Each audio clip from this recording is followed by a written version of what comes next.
Muita paz, muita luz no teu caminho. Paz e luz seja na tua vida. Eu te abençoo. Em nome do Pai, do Filho e do Espírito Santo de Deus. Que a graça bendita do Senhor esteja na tua vida. Tudo de bom e de maravilhoso esteja na tua vida. Como a Bíblia diz, tudo de bom, de boa fama, de bom nome. Nisso pensai e buscai. Então tudo que for bom esteja profundamente na sua vida, hoje e sempre. Eu digo amém e você diga amém. Amém? Muita paz e muita luz no teu caminho. Hoje, palavra semanal e jejum semanal.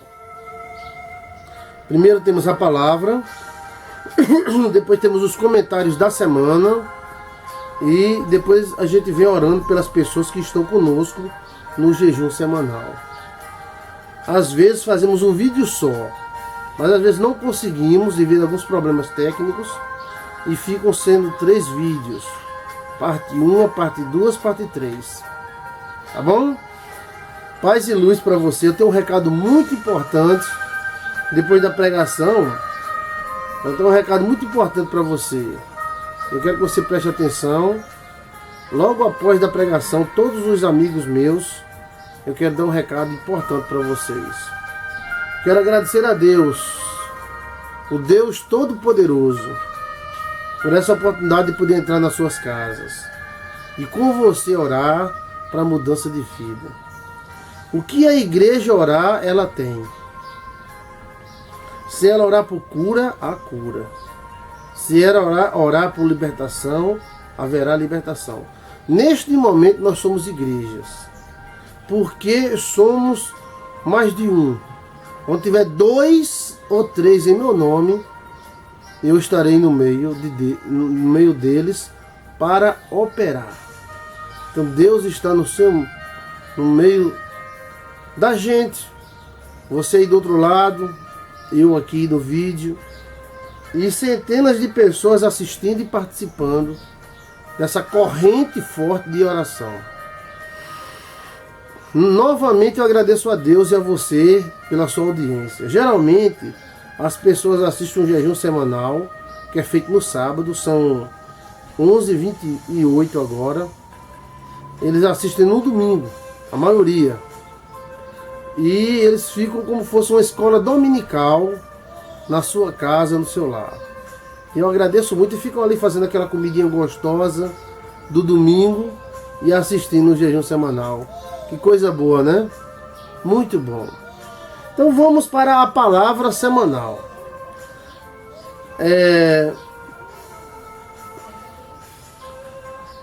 Mateus capítulo 14, versículo 22.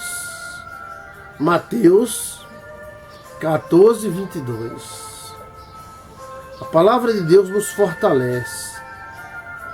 Não podemos viver 1000 anos, mas podemos ter experiência de 1000 anos, utilizando a Bíblia como livro histórico, como livro de psicologia, psicológico, como livro de fé.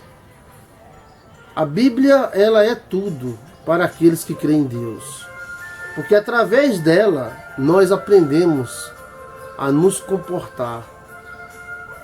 São tantas as situações da vida que muitas vezes ficamos meio perdidos e ficamos dizendo: Senhor, eu vou, não vou, fico, talvez eu fique, talvez eu vá, meu Deus do céu, né? Mas com a Bíblia é diferente. Com a Bíblia você vai aprender com os erros dos outros sem precisar errar. Você vai aprender com o acerto dos outros para acertar os seus próprios acertos. Você vai aprender a sabedoria dos mestres mais antigos do mundo. A Bíblia é maravilhosa. Amém? Mateus, capítulo 14, versículo 22. A todos vocês de perto, de longe, né? Eu recebi uma carta aqui da China, outra da Coreia, os coreanos. Muito obrigado. Vocês podem mandar carta para mim. Eu vou colocar o endereço direitinho aqui. Tá certo? E pode ligar também, tem o WhatsApp. Meu WhatsApp é o 083-91540166. Tem pessoas aqui mesmo no meu estado que me assistem. E tem gente do outro lado do mundo que assistem um jejum semanal e ficam esperando a palavra semanal. O cabra, no bom sentido, né? Que mais me cobra o jejum semanal é o Israel, o Willer, lá de Londres. Hoje mesmo, daqui a pouco ele liga: cadê o jejum semanal? Ele trabalha a noite todinha, né? Como trabalhador. Seu Leopoldo também, né? Ficam esperando o jejum semanal. Então vamos ver aqui o que Deus tem para nós. E diz assim a palavra do Senhor: e logo ordenou Jesus que os seus discípulos entrassem no barco e fossem adiante para o outro lado, enquanto ele despedia a multidão. Então houve uma ordem do Senhor Jesus: vão para o barco e vão na frente, que eu vou despedir aqui a multidão. E os discípulos obedeceram Jesus. Como todos nós devemos obedecer a Jesus, mas obedecendo a Jesus, às vezes passamos muitas lutas. O fato de você obedecer a Jesus não significa que você não tenha lutas. O fato de você obedecer a Jesus significa sim que você é de Jesus. Mas às vezes, mesmo obedecendo ao chamado de Jesus, passamos por muitas circunstâncias, e essas circunstâncias, às vezes a gente não sabe como se comportar perante elas, e às vezes ficamos dizendo: mas por quê? Porque Jesus está me castigando? Porque eu sou fiel no dízimo, eu mando a oferta, eu sou um homem bom, uma mulher boa, trabalhadeira, e passo por tantas lutas. Não é da vontade de Deus que você passe essas lutas. Mas na vida tereis aflições, mas tem de bom ânimo. Não foi Jesus que disse: eu vou gerar aflições para você. Ele disse que na vida há aflição. Até o próprio Jesus nessa terra chorou quando Lázaro morreu, mesmo sabendo que Lázaro iria ressuscitar. Ele chorou. Então, nós temos que ser fortes perante as situações. Não deixar elas nos afogar, nos acabar. Você é mais forte do que a situação, porque você tem o Senhor Jesus. E despedida a multidão, subiu ao monte para orar à parte. E chegada já à tarde, estava ali só. Então Jesus despediu todo mundo e subiu sozinho no monte para orar.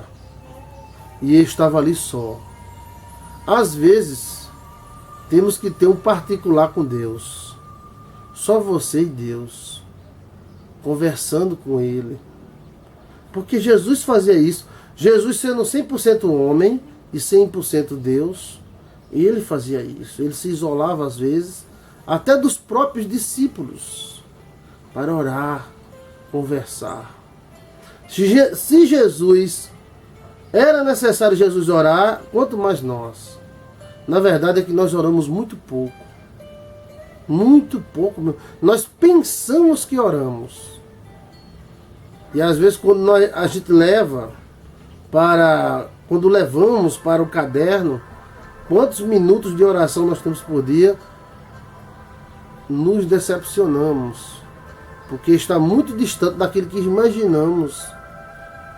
Então, Jesus orava, você tem que orar também.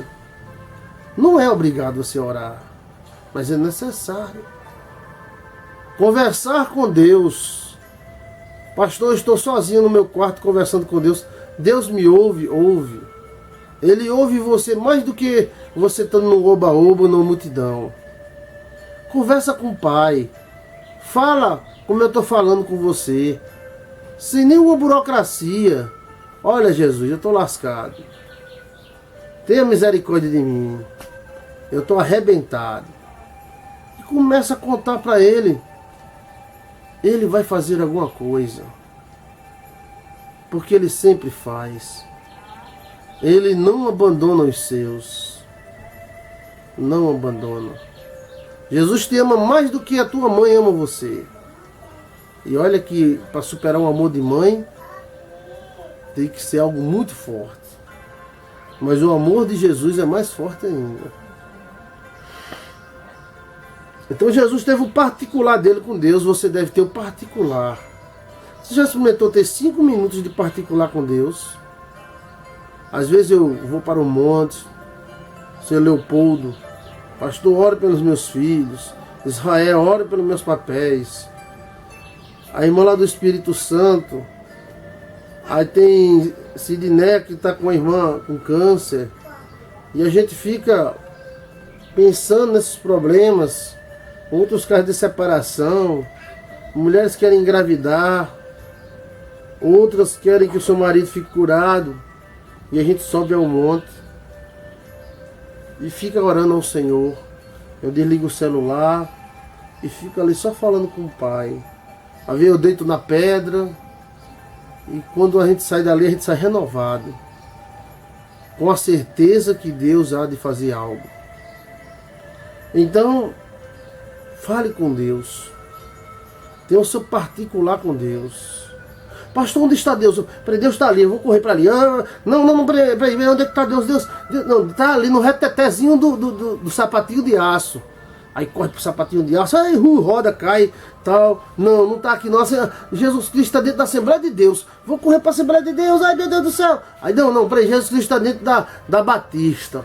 Não, Jesus Cristo está dentro da Universal. Não está dentro da Mundial. Não, Jesus Cristo está dentro da Igreja do Pulo do Gato. Aí, Jesus Cristo está dentro de você. Jesus está dentro de você. Dentro dessas igrejas, Jesus também está. E Ele estará onde o nome dele foi invocado. Agora, antes dele estar dentro de uma igreja, Ele está dentro de você. Desperte Deus dentro de você. Porque Ele está dentro do teu barco, do teu coração. A habitação de Deus não é feita de tijolos e cimento. A habitação de Deus é feita de coração. Nas paredes do seu interior está Deus. E esse Deus, Ele pode se relacionar com você. Ele pode despertar em você. E Ele pode fazer grandes coisas na tua vida. Então, no capítulo 25 diz: mas a quarta vigília da noite, né, dirigiu-se Jesus para eles, andando por cima do mar. Ou seja, já era uma noite bem escura, né? E os discípulos, então os discípulos estavam no meio do mar. Quem que já andou no mar? Você já andou? E você já andou num barquinho velho de tábua no mar à noite? Eu nunca andei, porque eu nunca tive coragem. Eu tenho muitos amigos pescadores, já andei em vários barcos, mas à noite eu tenho medo. Aquela água escura, aquele vento molhado, aquele ambiente assim, meio desértico do mar, é extremamente... causa medo em mim, né? E os discípulos estavam de noite ali, o barquinho balançando. De repente tinha um cara andando sobre o mar. Olha o que aconteceu. E o barco estava no meio do mar, açoitado pelas ondas, porque o vento era contrário. Eles estavam tentando obedecer o Senhor Jesus, mas o vento era contrário. Quantas vezes você tenta fazer a vontade de Deus, e quando você tenta fazer a vontade de Deus, sopra ventos, tempestades, para fazer você parar. Mas você está fazendo a vontade de Deus. Parece que o inferno inteiro se levanta quando nós queremos fazer alguma coisa para Deus. E os discípulos estavam obedecendo a Jesus, mostrando novamente que mesmo em obediência, alguém pode passar por algumas situações tempestuosas em sua vida. O barquinho estava no meio do mar, açoitado pelas ondas. Ih, que medo, viu? Quando eu vejo essa parte aqui, eu fico com medo. Eu tenho medo de mar, né? E de noite eu tenho mais medo ainda. Eu fico vendo aqueles barquinhos daqueles pescadores, parece que vão virar de noite, aquelas ondas. Aquilo é horrível, parece uma gangorra, né? E o vento mais contrário. Quando você vai fazer a vontade de Deus, sempre sopra ventos contrários. Quer fazer a vontade de Deus, prepare-se para enfrentar ventos contrários. Quem é o vento contrário? Às vezes é seu marido, sua mulher, às vezes não é, às vezes é sogra, não, às vezes não é, e às vezes são amigos, irmãos de igreja, pastores. Espere esse vento contrário, porque pode vir de qualquer lugar, mas você não vai parar. Jesus não mandou você passar? Passe. Pastor, mas não aguenta. Aguenta sim, aguenta sim. O barco estava no meio do mar, açoitado pelas ondas, porque o vento era contrário. Mas à quarta vigília da noite, dirigiu-se Jesus para eles, andando por cima do mar. Então, quando a noite estava mais escura, Jesus apareceu. Quando a situação estiver difícil, espere, Jesus vai aparecer. Como é que Jesus aparece, pastor? Através de uma solução. Né? Eu me lembro que a gente andando na estrada, de noite, tinha um casal, e esse casal não conseguia trocar um pneu, porque o dono do carro não tinha botado a chave. Então, como é que Jesus apareceu para esse casal? Através de alguém que vai lá e diz: ô, pega aí, rapaz, essa chave aí. Vai, pode tirar o pneu que eu espero. Ah, o step tá murcho. Ah, pois bota o meu step aí, vamos até ali, lá você conserta. Esse homem aí foi Jesus. Jesus vem através de pessoas, de situações, para livrar você do mal. Na quarta vigília, ela vê Jesus andando sobre o mar. Uma cena maravilhosa. E os discípulos, vendo-o andando sobre o mar, assustaram-se, dizendo: é um fantasma, e gritaram com grande medo. O homem, para gritar é difícil, e eles gritam: ah, é um fantasma! Mostrando que eles acreditavam que existia fantasma. E realmente existem fantasmas, hein? Veja aí o meu vídeo chamado A Diferença entre Espíritos e Demônios e a Teoria da Absorção. Fala sobre fantasma. Também tem uma sobre o perigo dos fantasmas. Joilson de Assis. Então eles gritaram com medo: é um fantasma! É um fantasma! Porque se fosse um fantasma, ele poderia virar o barco a Deus para todo mundo. Jesus Cristo disse. Jesus, porém, ele falou logo. Olha que Jesus se apressou, Jesus não demorou muito não. Jesus falou logo que eles estavam com tanto medo que era capaz deles virarem o barco com o medo deles. Jesus, porém, lhe falou logo. Jesus disse: olha, estou morrendo de medo de fantasma. Ei, sou eu. Jesus era aqui do Nordeste, do sertão, de Bruxachá. Oxente, menino, sou eu, aqui Jesusinho do Nordeste. Aí eles viram que era Jesus. Tem de bom ânimo, sou eu, não tem mais.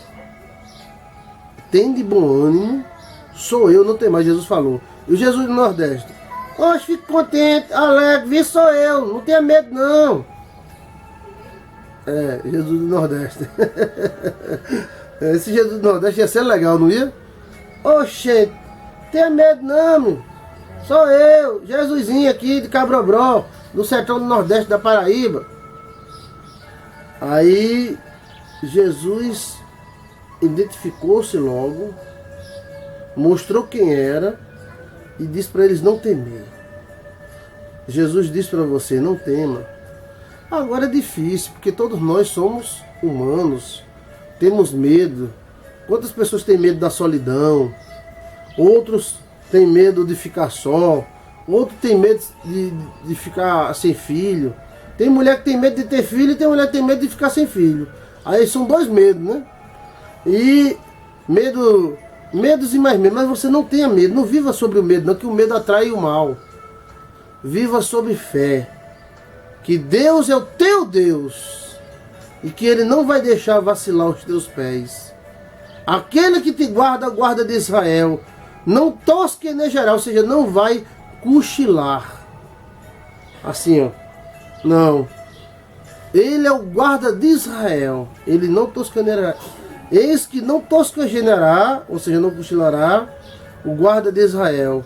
O Senhor teu Deus é um alto refúgio, segurança de um rochedo. E respondeu-lhe Pedro. Pedro era sanguíneo, né? Além de ser o chefe dos discípulos. E Pedro disse logo, Senhor, se és tu, manda-me ir ter contigo por cima do mar. Ele chegou e disse, é tu mesmo, é Jesus?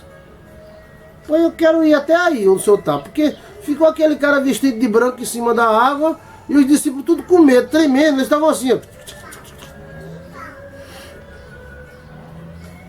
E Jesus Cristo disse para ele, e então Jesus disse, versículo 29, vem! E Pedro, descendo do barco, andou sobre as águas para ir ter com Jesus. Essa parte é muito emocionante. Que ele desceu do barco, pisou na água. Quando ele pisou na água, a água estava com uma tábua, não afundou. Então ele andou sobre as águas. Que maravilha, né? Que maravilha. Com fé em Jesus, você pode andar sobre as águas das lutas, das tribulações, das dificuldades. Jesus diz para você, vem, caminhe, venha para o sucesso, ande, você pode, você vai conseguir. E então Pedro foi ter com Jesus sobre as águas, ou seja, ele foi andando, olha só, eita, tô andando, né? Olha só, andando, ó, tô andando sobre as águas, ó. Só que, no versículo 30, mas sentindo o vento forte, teve medo e começou a ir para o fundo e clamou dizendo, Senhor, salva-me! A situação era tão amedrontosa que Pedro era um pescador, mas ele teve medo. Ter medo é algo comum da alma humana. Todos têm algum medo nesse mundo, mas nós não devemos viver de medo, devemos viver da fé. Porque o medo em demasia, é claro que às vezes o maior perigo é perder o medo, não é perder o medo para fazer coisa errada. Mas o medo atrai o mal. Então tenha fé, cuidados e fé. Ele sentiu o vento forte e teve medo. O mar estava revolto e ele passou não mais a acreditar que estaria andando sobre o mar. Se você não acredita nas coisas boas, as coisas boas não acontecem. Muita gente não acontece coisa boa na vida dele. Por quê? Por quê, pastor? Porque ele não acredita nas coisas boas. Se disser fulano quebrou a perna, ele já acredita. Fulano quebrou a perna, Ave Maria, será que foi em 10 cantos, em 15, em 20 lugares? E se alguém disser fulano ganhou na loteria, mentira, tá vendo? ganhou na Loto, ó, Loto Paraíba. Ah, que mentira! Ele não acredita. Rapaz, fulano se separou. Eita, eu sabia, aquele casal. Eu sabia que iria se separar, eu sabia. Rapaz, aquele cara encalhado com aquela irmã encalhada, aquela que tá virando moça velha, ela casou com um cara. Não, mentira, casou mesmo, foi no papel passado. Tu viu o papel, tu viu a assinatura do juiz? Casou mesmo? Será que casou mesmo? Então tem gente que não acredita no que é bom. Eles acreditam no que é ruim. São negativistas de terceira geração. É quando o homem não acredita no que é bom, mas ele acredita no que é ruim. Então o que é ruim acontece. E Pedro, tendo medo, ele começou a afundar. Eu me lembro de uma velhinha com 70 e poucos anos, se eu não me engano 78 anos, eu conheço essa velhinha, e ela ia para a igreja dela todo domingo. Aí num domingo ela foi, levou uma queda, quebrou a rótula do joelho. E o médico tirou a rótula velha quebrada e colocou uma de plástico. E todo mundo dizia que aquela velha não andava mais. Mas ela chegou para mim, ela disse: pastor, olha aqui na minha cabeça. Agora bota a mão no meu joelho. Né? Parecia aquela música: bota a mão no joelho. Não, mas ela: bota aqui na minha cabeça, bota no joelho. E ela disse: pastor, eu vou para minha igreja andando com as minhas pernas. Eu vou. E eu olhei para aquela senhora: seja feita a tua vontade e a tua fé te salva. E ninguém acreditava mais que aquela mulher andasse. Ela passou uns 6 meses a 8 meses com a perna engessada, dura. E depois que tirou o gesso, começou a mexer. E ele: eu vou para minha igreja, eu vou andando, não quero que ninguém vá segurando na minha mão. E não é que ela conseguiu? Puxa, até pra gente que é homem de fé, pra mim foi uma surpresa muito grande. Porque um dia eu cheguei na casa dela e eu perguntei pra sobrinha dela: cadê a irmã? Foi pra igreja. Foi? Ela foi com quem? Ela foi só. O quê? Foi sozinha. Andando? Sim, foi andando. Ela disse que ia sozinha e foi. E a velhinha foi e voltou da igreja: eu não disse, pastor, que eu ia para minha igreja andando com as minhas pernas. Eita, que fé abençoada. Pois bem, gente, quando nós, seres humanos, começamos a olhar para as situações da vida, começamos sendo afogados por ela. Ah, o mercado comum europeu, George Bush, Israel. Eu quero saber, eu sei que é a política externa, eu estou atento, mas não posso mudar nada. Eu vou fazer o quê? Só posso orar por Israel, como a pastora Jane faz, né? A pastora Jane é lá de Israel. E nada mais.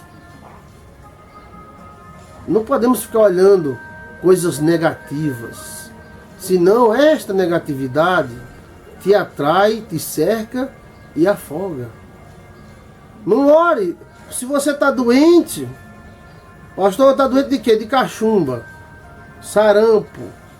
Então você vai olhar as pessoas que tiveram cachumba, que tiveram sarampo e que ficaram boas. Tá com algum problema? Olha para as pessoas que tiveram o mesmo problema, as pessoas que tiveram e conseguiram vencer, não as que perderam. Tá com alguma doença grave? Olha para essas pessoas, por exemplo, o câncer.